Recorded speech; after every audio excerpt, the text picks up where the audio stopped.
Forced induction is the process of delivering compressed air to the intake of an internal combustion engine. A forced induction engine uses a gas compressor to increase the pressure, temperature and density of the air. An engine without forced induction is considered a naturally aspirated engine. Introduction. Forced induction is used in the automotive and aviation industry to increase engine power and efficiency. A forced induction engine is essentially two compressors in series. The compression stroke of the engine is the main compression that every engine has. An additional compressor feeding into the intake of the engine causes forced induction. A compressor feeding pressure into another greatly increases the total compression ratio of the entire system. This intake pressure is called boost. This particularly helps aviation engines, as they need to operate at higher altitudes with lower air densities. Higher compression engines have the benefit of maximizing the amount of useful energy evolved per unit of fuel. Therefore, the thermal efficiency of the engine is increased in accordance with the vapor power cycle analysis of the second law of thermodynamics. The reason all engines are not higher compression is because for any given octane, the fuel will prematurely detonate with a higher than normal compression ratio. This is called pre-ignition, detonation or knock and can cause severe engine damage. High compression on a naturally aspirated engine can reach the detonation threshold fairly easily. However, a forced induction engine can have a higher total compression without detonation because the air charge can be cooled after the first stage of compression, using an intercooler. One of the primary concerns in internal combustion emissions is a factor called the NOx fraction, or the amount of nitrogen-oxygen compounds the engine produces. This level is government-regulated for emissions is commonly seen at inspection stations. High compression causes high combustion temperatures. High combustion temperatures lead to higher NOx emissions, thus forced induction can give higher NOx fractions. Types of compressors. Two commonly used forced induction compressors are turbochargers and superchargers. A turbocharger is a centrifugal compressor driven by the flow of exhaust gases. Superchargers use various different types of compressors but are all powered directly by the rotation of the engine, usually through a belt drive. The compressor can be centrifugal or a Roots type for positive displacement compression. An example of an internal compressor is a screw-type supercharger or a piston compressor. Turbochargers. A turbocharger relies on the volume and velocity of exhaust gases to spin the turbine wheel, which is connected to the compressor wheel via a common shaft. The boost pressure produced can be regulated by a system of release valves and electronic controllers. The chief benefit of a turbocharger is that it consumes less power from the engine than a supercharger. The main drawback is that engine response suffers greatly because it takes time for the turbocharger to come up to speed. This delay in power delivery is referred to as turbo lag. Any given turbo design is inherently one of compromise.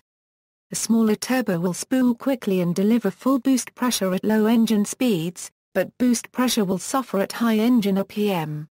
A larger turbo, on the other hand, will provide improved high rev performance at the expense of low end response. Other common design issues include limited turbine lifespan, due to the high exhaust temperatures it must withstand, and the restrictive effect the turbine has upon exhaust flow. Superchargers.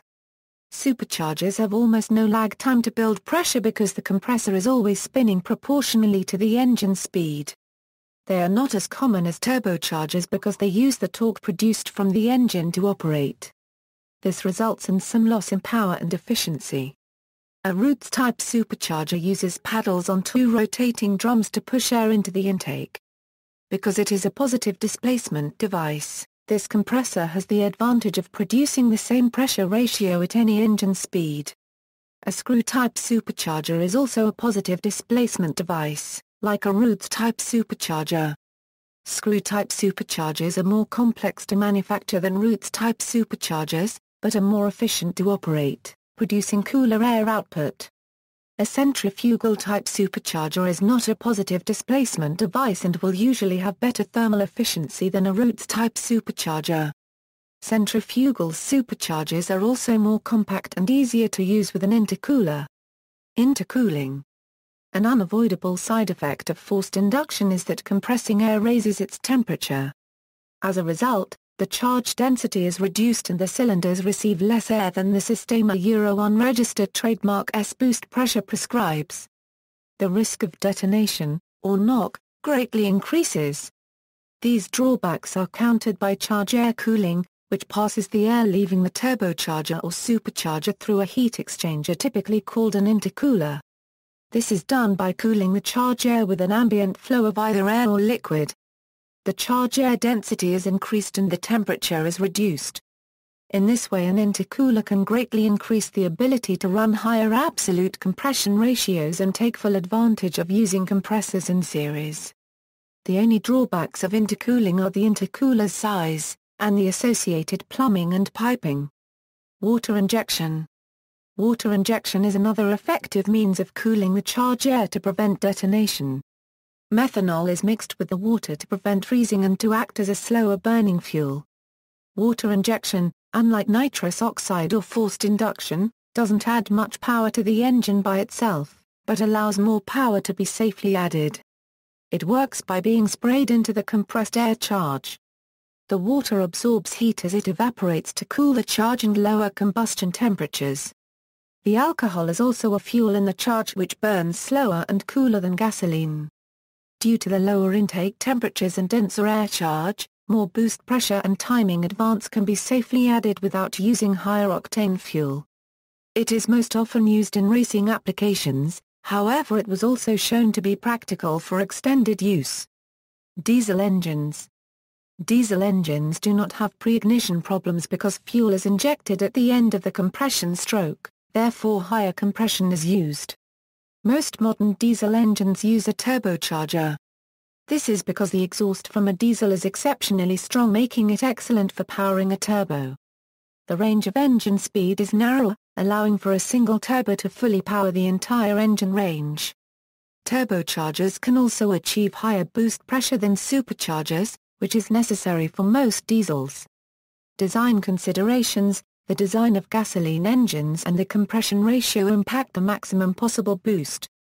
To obtain more power from higher boost levels and maintain reliability, many engine components have to be replaced or upgraded from that of naturally aspirated powertrains. Design considerations include the fuel pump, fuel injectors, pistons, connecting rods, crankshafts, valves, head gasket, and head bolts. The maximum possible boost depends on the fuel's octane rating and the inherent tendency of any particular engine toward detonation. Premium gasoline or racing gasoline can be used to prevent detonation within reasonable limits. Ethanol, methanol, liquefied petroleum gas and compressed natural gas allow higher boost than gasoline, because of their higher resistance to auto-ignition. Diesel engines can also tolerate much higher levels of boost pressure than Otto cycle engines, because only air is being compressed during the compression phase, and fuel is injected later, removing the knocking issue entirely. Motorcycles. Unique design considerations for motorcycles include tractable power delivery and packaging for heat removal, space conservation, and desired center of gravity. See also, jet engine. References